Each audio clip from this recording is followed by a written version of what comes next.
Soal pagar laut di perairan Tangerang yang belakangan sertifikatnya dibatalkan Kementerian ATR BPN, kuasa hukum Agung Sedayu Group Muanas Al-Aidid bersikeras lahan itu dibeli dari warga berupa sawah dan tambak.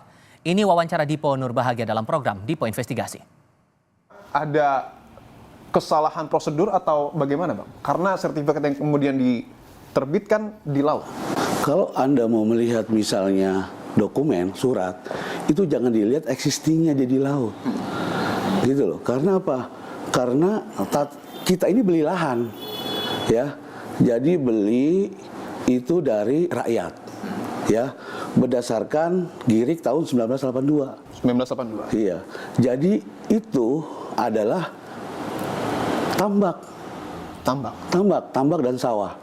Artinya apa yang kemudian disampaikan oleh Menteri ATR bahwa 266 sertifikat hak guna bangunan disebut ilegal, Agung Sedayu Group tidak sepakat dengan hal itu? Bukan tidak sepakat, kita belum jelas karena kita belum mendapatkan resmi. Belum mendapat surat resmi. Keputusannya? Iya, belum dapat surat resmi. Kasus pagar laut di Tangerang merembet ke proyek strategis nasional PIK 2. Hari ini, kasus pagar laut dan penetapan PIK 2 sebagai PSN dilaporkan sejumlah tokoh nasional ke KPK dengan tuduhan ada dugaan korupsi hingga memicu kerugian negara. Dengan adanya laporan kepada penegak hukum, siapa dalang yang harus bertanggung jawab dan siapa pula yang bisa diproses secara pidana? Kami akan diskusikan bersama Ketua PBHI Julius Ibrani yang melapor dugaan korupsi pagar laut dan PSN PIK 2 ke KPK hari ini, dan juga bergabung bersama kami Ketua Umum Relawan Jokowi Mania Immanuel Ebenezer dan Guru Besar Hukum Unsud Purwokerto Hipnu Nugroho. Selamat sore semuanya, apa kabar? Selamat sore, Mas. Terima kasih semua sudah bergabung. Saya mau langsung ke Mas Julius. Tadi di KPK, saya butuh penjelasan lagi dan penegasan dari Anda.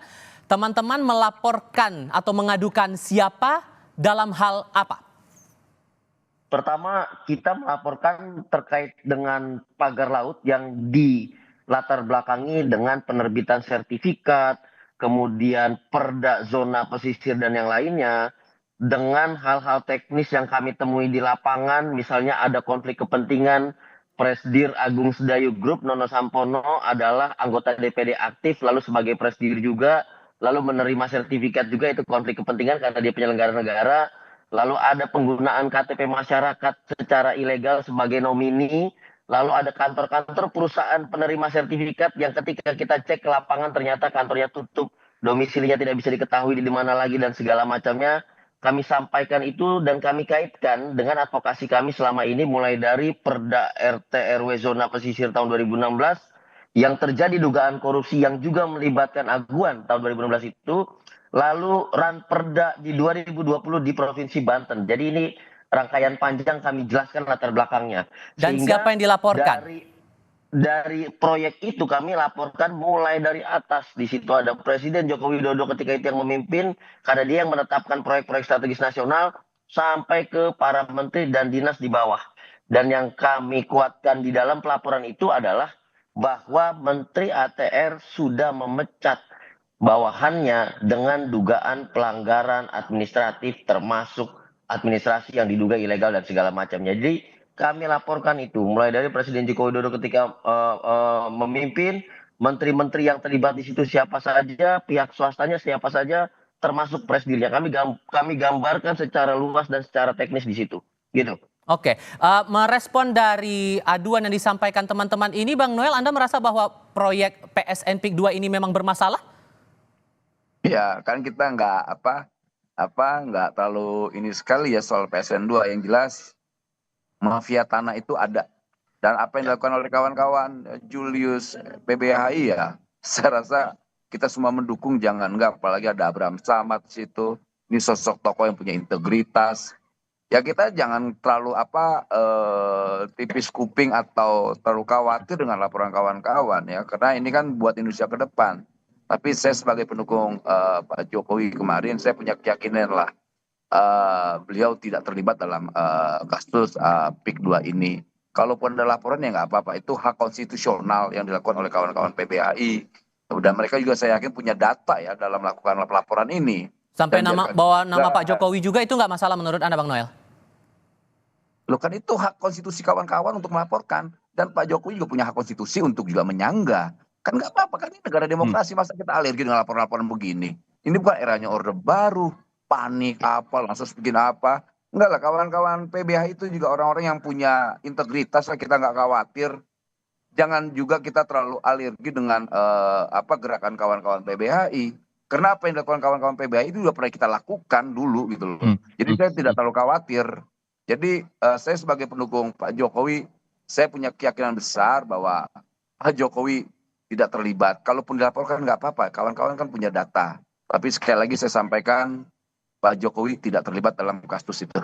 Walaupun dia presiden kemarin, kita tahu kan kabinetnya kabinet yang malingnya banyak banget, itu garong semua isinya, banyak garongnya. Dan sikap saya nggak berubah tuh sampai sekarang. Gitu. Tadi Mas Julius juga sempat menyinggung ada pihak swasta yang terlibat di sini. Siapa pihak yang dimaksud? Dan perannya apa? Betul. Yang dari awal kami tegaskan kemudian belakangan diakui adalah bagaimana ada PT Agung Sedayo Group di sana, lalu ada nama presdirnya di situ, Nono Sampono di sana, yang dulu pada saat berproses juga itu sebagai anggota DPD, penyelenggara negara yang aktif.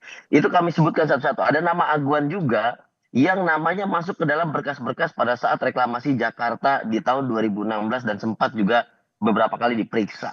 Nah, jadi latar belakang ini sebetulnya sudah dipegang, ada di dalam kamus KPK. Nah, kenapa tadi kami kaitkan sampai pimpinan tertinggi di negara ini, Presiden Jokowi dan segala macam? Karena ini proyek strategis nasional yang pasti Pak Jokowi tahu dalam level apa, bagaimana gradasi perannya segala macam, yang bisa menjelaskan ya Pak Jokowi.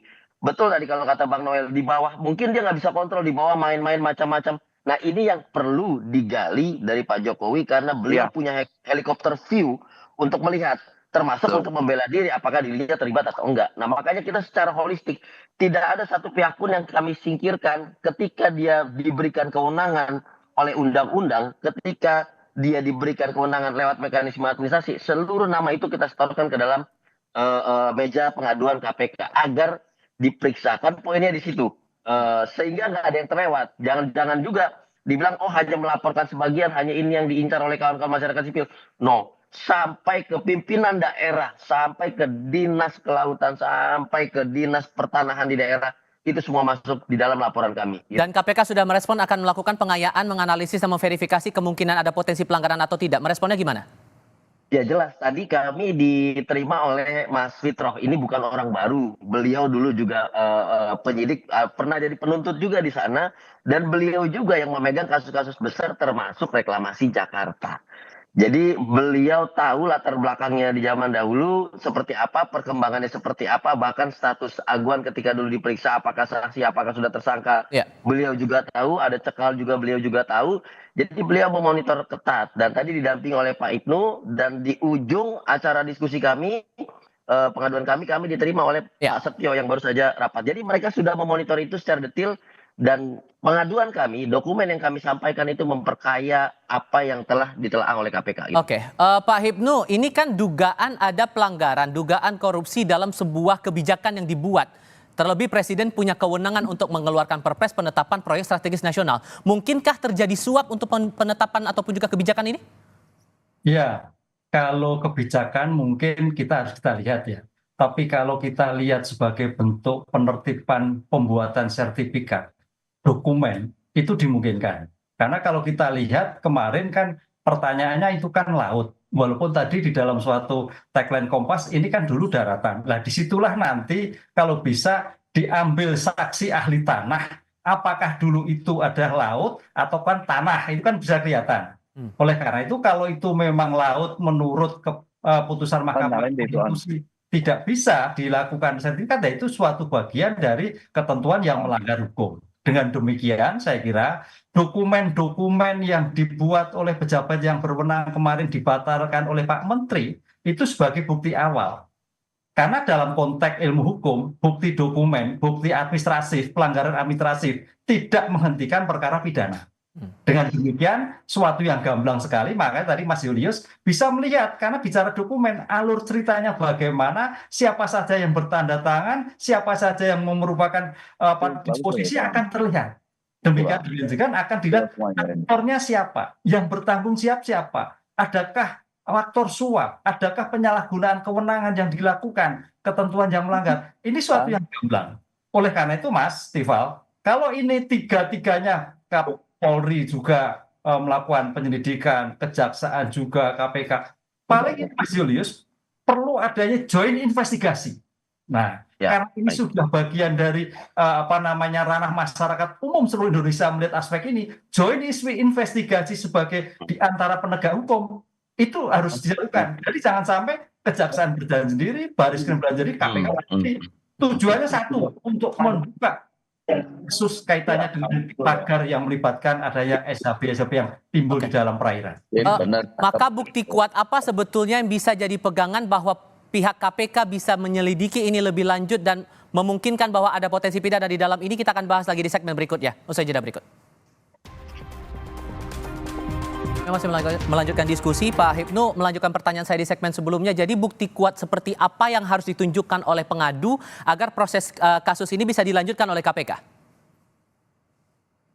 Iya, saya Mas. Iya, Pak Hipnu, silakan. Iya, bukti dokumen evidence itu Mas. Jadi dokumen evidence itu akan bicara dengan tingkat suatu logika yang jelas. Karena bukti dokumen yang terlihat, maka tadi saya katakan, saya pernah melihat beberapa dari media sosial, itu bukti kepemilikannya, itu kalau kita punya sertifikat kan bisa hibah, bisa warisan, bisa jual beli.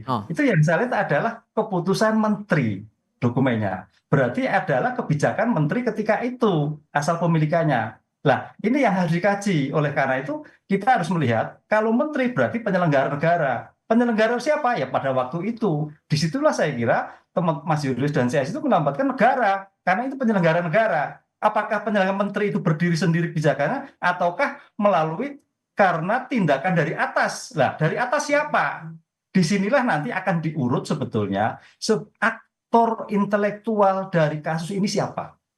Kalau yang terkait dengan kepala BPN dinas, provinsi, kemudian kabupaten itu hanya pelaksana. Tapi aktor intelektual itu yang saya kira menjadikan poin penting sampai keluarnya 263. Sebagai bukti dokumen yang kemarin sudah dibatalkan, dan dibatalkan itu sebagai bukti awal, apalagi dengan pembatalan pagar. Pagar itu Mas Tifal, pagar itu kalau orang Jawa kan batas. Oh ini milik Mas Julius, ini Mas Manuel, batas itu. Dengan batas itu kan berarti ada pemilikan. Nah ini suatu yang tidak dipisahkan. Milik dulu baru dipagari. Oke, jadi bisa selaras kedua-dua kasus ini bisa diproses ya? Oh iya, suatu kesatuan yang tidak dipisahkan menurut saya. Oke. Jadi kan bisa dikatakan bahwa teman-teman ini, Mas Julius, menganggap bahwa dalam proses penerbitan Perpres atas PSN itu ada kong kali kong, ada pat-pat gulipat antara pihak swasta dengan penyelenggara negara. Buktinya apa? Itu yang aku buktikan nanti. Itu Mas nanti Julius? Mas Immanuel nanti yang menjelaskan itu. Adakah itu? Tapi kalau sorry Pak Ibnu, mohon maaf. Ini tujuan pertanyaan saya ke Mas Julius. Mas Julius, ada kong kali kong apa yang teman-teman tangkap antara pihak swasta dengan penyelenggara negara dalam penerbitan Perpres PSN itu? Ini yang tadi awal saya katakan, gambaran korupsi reklamasi pantai Jakarta di 2016 itu titik awalnya dari kebijakannya. Ketika kebijakan itu menjadi legitimasi terhadap perampasan lahan publik berupa laut. Nah, apakah prosesnya itu dilakukan secara terbuka, melibatkan masyarakat, melibatkan kelompok korban dan segala macamnya? Ternyata tidak. Nah, dalam penerbitan Perpres ini juga kami tidak lihat ada satu proses yang transparan terbuka. Siapa saja yang terlibat di situ, itu yang perlu diperiksa. Gitu. Apakah barang itu sudah jadi sebelum dibahas atau betul-betul dibahas secara detail? Itu juga yang perlu diperiksa. Karena di dalam proses ini kami lihat bukan hanya top down menggunakan kebijakan, di bottom up juga ada. Jadi seolah-olah di bawah ini untuk pengurusan administrasi yang begitu cepat juga sudah menyambut apa yang sedang dilakukan di level atas. Jadi kita lihat orkestrasi yang begitu kuat. Makanya kita bilang tidak mungkin ini dilakukan secara terpisah. Ini pasti ada satu komando. Selain melibatkan penyelenggara negara, dia yang terlibat dalam pembentukan Perpres, ini swastanya juga pasti terlibat. Nah, kami masukkan semua nama-nama itu di laporan hari ini. Karena tidak mungkin apabila hanya satu pihak saja. Pasti dua pihak ini telah setuju menerbitkan kebijakannya, menerbitkan Perpresnya, sampai pemagaran di lapangannya. Dan sertifikatnya yang kami duga itu hitungannya hari. Gitu. Jadi bukan berbulan-bulan, hari hitungannya langsung jadi gitu. Oke, Bang Noel, Anda merasa bahwa proses penerbitan Kepres tentang PSN di PIK 2 ini ada kong kali kong, ada permainan di sini? Soal itu saya tidak terlalu mengerti ya, tapi yang pasti tadi apa yang disampaikan Julian Ibrani ini, saya punya keyakinan cukup besar ya. Ini ada kong kali kong lah, pasti nggak mungkin tidak antara penyelenggara negara dengan swasta. Ya ini kan problem kita puluhan tahun menghadapi para mafia tanah ini. Jadi saya rasa apa yang dilakukan kawan-kawan PBAI, Abraham Samad harus kita dukung. Tapi saya tegaskan sekali lagi, kemarin juga kita ngebahas kawan-kawan dengan Pak Jokowi soal PIK 2 ini. Pak Presiden hanya ketawa aja, kok kenapa saya dikait-kaitkan. Tapi itu hak kawan-kawan untuk menyampaikan dan juga hak Pak Jokowi juga untuk mengklarifikasi. Inilah pentingnya dalam penegakan hukum, instrumen-instrumen yang basisnya adalah penegakan hukum. Karena kan kita yakin Julius ini kan bukan lembaga partai politik dan tidak ada momen politik. Jadi kita ngelihatnya ya real ini penegakan hukum gitu. Apalagi Abraham Samad, dia sosok yang punya integritas. Dia bukan kelompok partisan. Jadi kami punya keyakinan ya bahwa ini ya real pure penegakan hukum. Jangan sampai laut ini dikuasai oleh orang-orang yang tamak dan rakus. Gitu loh. Saya dalam hal ini sepakat sekali dengan apa yang dilakukan kawan-kawan PBAI. Tapi sekali lagi saya tegaskan, saya punya keyakinan bahwa Pak Jokowi, mantan Presiden, tidak terlibat. Sebagai penutup, Prof. Hipnu singkat saja, kalau Anda melihat, Anda mengusulkan bahwa 3 penegak hukum ini bisa terlibat dalam satu tim besar untuk mengusut kasus ini, siapa leading sektornya dan bagaimana cara mensinkronkan gerak antara 3 lembaga ini? Nah, inilah joint investigasi saya katakan tadi. Maka jangan sampai terjadi ekosektoral. Tujuannya sama, untuk mengungkap. Jadi saya kira tidak bisa menentukan siapa, tapi sama-sama. Siapa yang mempunyai kemampuan data yang lebih unggul, data yang lebih akurat, itulah yang saya kira memimpin joint investigasi tersebut. Jika jangan sampai ego, wah ini Barreskrim, ini Kejaksaan, ini KPK, jangan. Tapi menurut satu kesatuan dibuka bersama, saling melengkapi, saling menginformasi sehingga perkara ini cepat selesai dan kalau memang kesalahan cukup ditindak, siapa yang bersalah bersangkutan. Inilah yang kita inginkan, konsep joint investigasi dalam pengungkapan kasus-kasus tanah yang berkaitan SHGB Pagar Laut. Oke, Mas Hipnu, kemudian ada Bang Noel dan juga Mas Julius. Terima kasih banyak sudah mau berdiskusi bersama kami hari ini. Selamat sore semuanya. Terima kasih. Julius, Terima kasih.